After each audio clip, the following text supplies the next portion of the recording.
संस्थापकाय च धर्मस्य सर्वधर्मस्वरूपिणे अवतारवरिष्ठाय रामकृष्णाय ते नमः.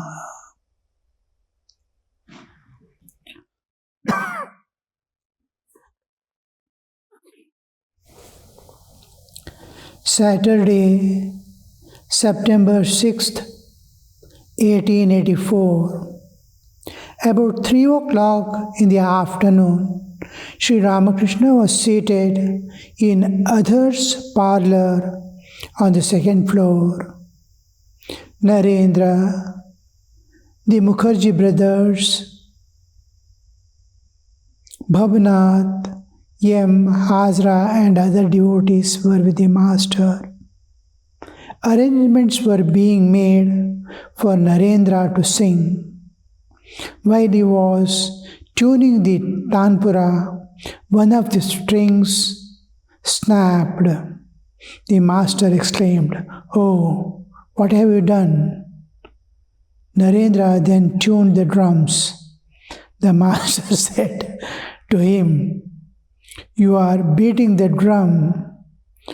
I feel as if some were slapping on my cheek." Referring to the kirtan, Narendra said, "There is not much rhythm in the kirtan. That's why it is so popular and people love it so much." In the previous paragraph, Narendra is tuning the drum. And the master said to him, "You are beating the drum. I feel as if someone was slapping on my cheek." Because certain times, if the sound is too big, small room or some places where the drums beating must be very soft and very sweet. If it is little harsh or hard, it doesn't suit we feel like somebody slapping that way.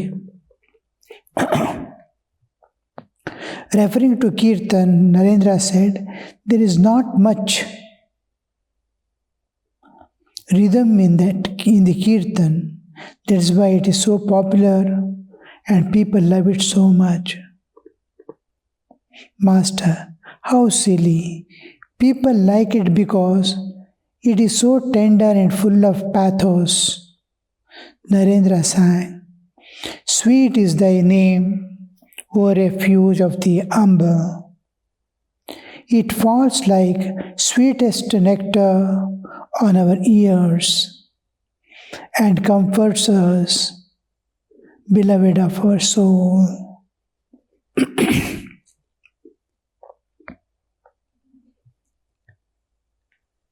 There are two aspects in a singing. One is rhythm. One is the tune. In Indian languages, we call it tala and raga. Tala is rhythmic beating. Various types of talas are there. At least in northern, that is Hindustani music, they are not as many as the South Indian rhythm. North India, we may be having a few, about 10 or 15 standard talas, that is rhythms. And in the South Indian music, they have 72 or so, differentiating various ways of permutations and combinations. Like that, the tala is rhythmic way, and how you sing, how the tunes go up and down, how they flow. In Indian music, it is not the rhythm is maintained, but the attention is not on rhythm. It is on the attention is how the music, that is, the tune is set. There is no breakage in tunes. It's a smooth flow. From one pitch to another pitch, from one note to the another note, when we are traveling, we give a link. It is linking. Not sa, re, ga, ma, sa, ga, ma, pa. The various, there is no break. Sa, re, ga. It is always connected. Re, mana. They are always connected. So this, most of the people love this music because of the tune and how it is creating our moods. Rhythm is where the senses are activated and we jump about. Body jumps, mind jumps, senses jump. In tune, all this become the combination of these two. When we give predominance to tune, especially the Indian classical, the tune is such that all senses and mind it makes calm down. Once the mind and senses are calm, the only thing we have activated is heart. Heart experiences the various moods. Each raga, each tune has a particular display of particular bhavas, feelings, moods, pathos, joyful mood, festivity. All these are displayed. Nature's beauty. The tune itself depicts it immediately creates a particular atmosphere in the mind. Now, because the senses, the predominance is given to heart, the beatings, maintenance of the rhythm will be soft and moving with the flow of the notes. It moves. It never takes the predominance, but smoothly merges with it. It's called laya. Rhythm is called tala. When tala merges in the rhythm, mind and senses are merging in the heart. So the whole thing is heart predominant, feelings predominant, and moods predominant. Whereas the Western is reverse. Predominance is on the tala, that is rhythm, and tune are set in such a way, predominance is made for the rhythm and less on the heart.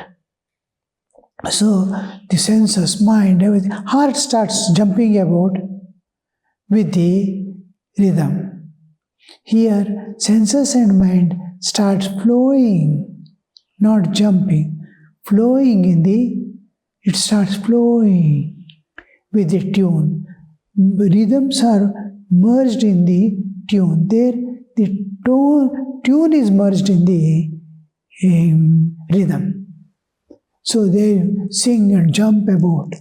Here, they slowly flow as if they are one with nature and trying to become one with the transcendental, entry into the transcendental realm. So Naren is telling about it is not rhythm predominant, so people like it. So Indian liking is most on not on the rhythm, but on here it's becoming clear. Referring to Kirtan, Naren said there is not much of rhythm in the Kirtan. Now, he is a pakwaj and tabla player. singer also. This rhythm is an important for the people who play these things, drums.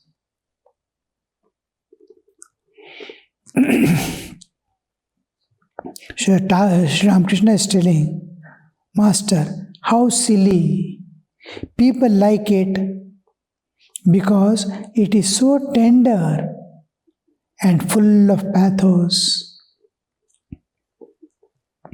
Narendra sang, Sweet is thy name, O refuge of the humble. Beautiful expressions. And when it comes to the Indian languages, it will be having tremendous effect on the whole being of the hearer. Sweet is thy name, O refuge of the humble. Refuge of the humble. What a beautiful expression you see. Humble is where there is no ego. I do, I enjoy, I know. Kartatva, Bhoktratva and Jnatratva are the part of ego. He doesn't keep. He offers it to divine. Let me be guided by the divine and nature and not my old tendencies which are tuned to the world of matter. He wants to be tuned by divine so that he is in tune with the divine and not with the world matter. Every object has two aspects. One is material aspect, one is spiritual aspect. There is a chair, there is a thorn. Matter is their thorn. But there is consciousness behind it, giving existence. It is existing. Thorn is existing. This existence belongs to Chaitanya, the spirit. It is existing because spirit is supporting it. Image is there because mirror is there. The image doesn't have its own existence independent of mirror. If mirror is not there, there is no image also. So mirror is there and therefore, but mirror is not image.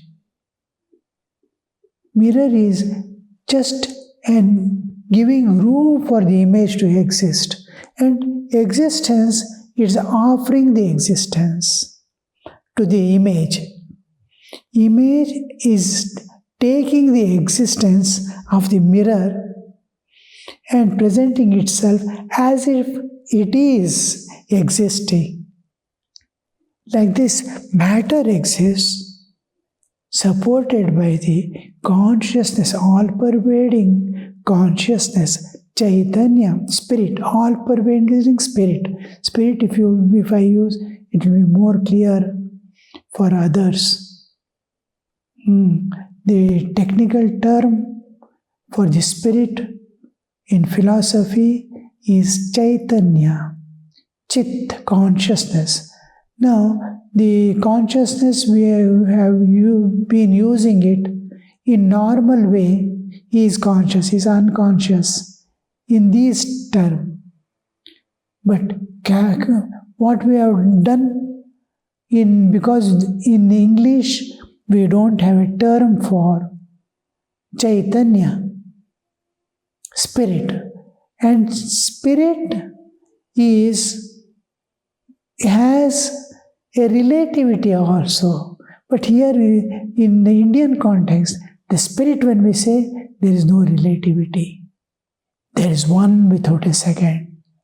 And all the duality you see is in the object and not the substratum which is there is no difference in the mirror. Varieties of things. In the television screen, there is no difference in the screen. What is being played? Varieties of colors, varieties of shapes. You can see a flower on the screen. You can see a plant on the screen, TV screen, television screen. You can see any color, any object, anything. But it's all play going on the screen. The screen on which the universe is appearing, every object is appearing, every thought and movement is appearing. We call it Chaitanya. So that it has no relativity in itself, but becomes a support of relativity. It is Adhara, and this is Adheya, superimposition, because that is the only place where things of duality can be superimposed. I want to show many things. What is happening in US, what is happening in UK, all this I want to show. I can have one screen and varieties of things can be shown on this. Like that, I want one platform, one base on which I must be able to show everything. Many things I want to show. Yes, it is possible. It is Chaitanya, and all duality, any duality you can bring in that. You have a mind. You can think of anything. Mind is a screen. The thoughts that come and go are varieties. It is one platform, mind, in which varieties of thoughts come and go. One heart, in which varieties of feelings. Now he is in good mood, next moment he is not in good mood. When we go to the substratum, it is calm and Satchidananda. Existence, bliss, consciousness, absolute. It is love, peace, bliss, absolute. Heart is love, peace, bliss, absolute. This love, peace, bliss, absolute you will find great reference in Savikalpa Samadhi. When you get the vision of God, when your consciousness raises to the heart center and you get the vision of, then you will understand what is love absolute, peace absolute, bliss absolute. When you go to Nirvikalpa Samadhi, existence, consciousness, bliss absolute. When you come down to the heart center with form, God with form, world with form, is what you see is love, peace, bliss, absolute. When you go to Nirvikalpa Samadhi, to the head, you will see another aspect, existence, bliss, consciousness, absolute, Satchidananda. So this is the moods and how they create. Now you see the term, how beautifully is being used. Sweet is thy name, O refuge of the humble. How the terms are used, you see. Refuge of the humble, where there is no ego. In that respect, I was telling how the Satchidananda, refuge of the humble, is the child or a sadhaka, a spiritual aspirant, when he loses the ego, what would be the state? It is something like a small child has come out into this world, still infant. Childhood also has not come. 5-6 months old. That kind of, everything is joyful, everything is peaceful. That alone matches with the absolute, where he will be, without any resistance, he will be accepted. Come, welcome, doors are open like that. As if God is with open hands calling you.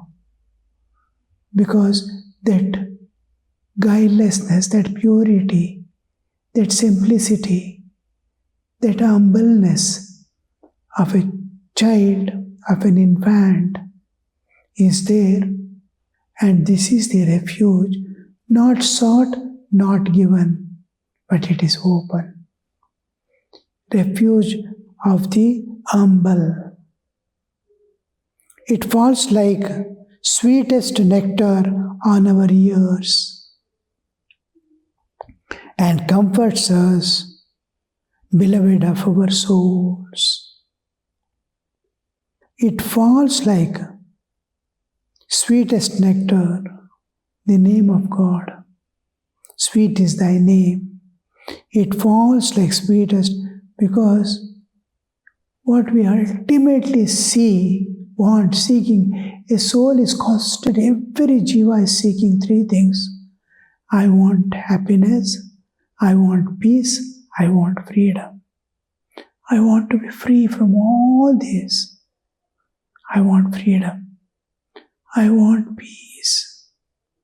I want bliss, ananda. So when it is available, nothing there, you will get that paripurnata, fullness. You don't need anything more. So it falls when we hear that name of God. It's refuge of the humble, refuge for all jivas who doesn't preserve his own ego. For them, it falls like sweet nectar on our ears and comforts us, beloved of souls, beloved of our souls. Because in Indian context, the soul has a different meaning. It is atmik. S usually written there with capital S. The normal ego, that is the mind, antaranga. The mind and senses, intellect, all these are called antaranga. It is reflecting or including a part of the feeling heart, not the spiritual heart. Its feeling heart also is included in the antaranga. This is what the Western philosophers and Western people use the term soul. In the Western context, soul means the inner organs, soul. But in Indian context, the soul means I who is doing activities, self, with capital S, capital soul. The moving about person as if we are using the soul. But we assume when it is written capital S, soul, it means the Atman, the pure spirit that dwells in the body-mind complex. Body-mind complex as one belonging to nature, and the other is the spiritual existence. We have two existences, bodily existence and spiritual existence. Spiritual existence belongs to pure spirit. There is no matter at all. Chaitanya. And on the other side is all matter, Prakriti. So the soul, when we use the term soul with capital, Jivatma, the soul, Atman only, the inner indweller, capital S. We associated with the body mind also is soul with small s, not capital S. So these two differences are there always.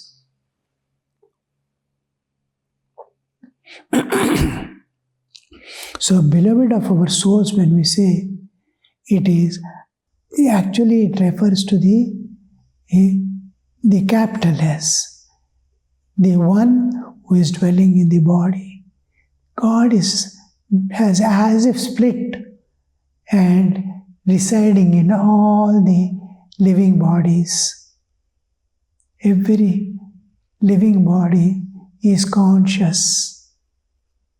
Matter is not conscious. External consciousness is not there. External consciousness is not projected. It is not manifest. It's unmanifest. Matter and life difference is conscious is unmanifest, conscious is manifest. This also has the same consciousness, matter, but it is not projected. It is not manifest. Here, consciousness is there and it is manifest. Once the consciousness is manifest, whether it is an active state or passive state, in working state or in sleep, it doesn't matter. It continues to exist. It is continues to live.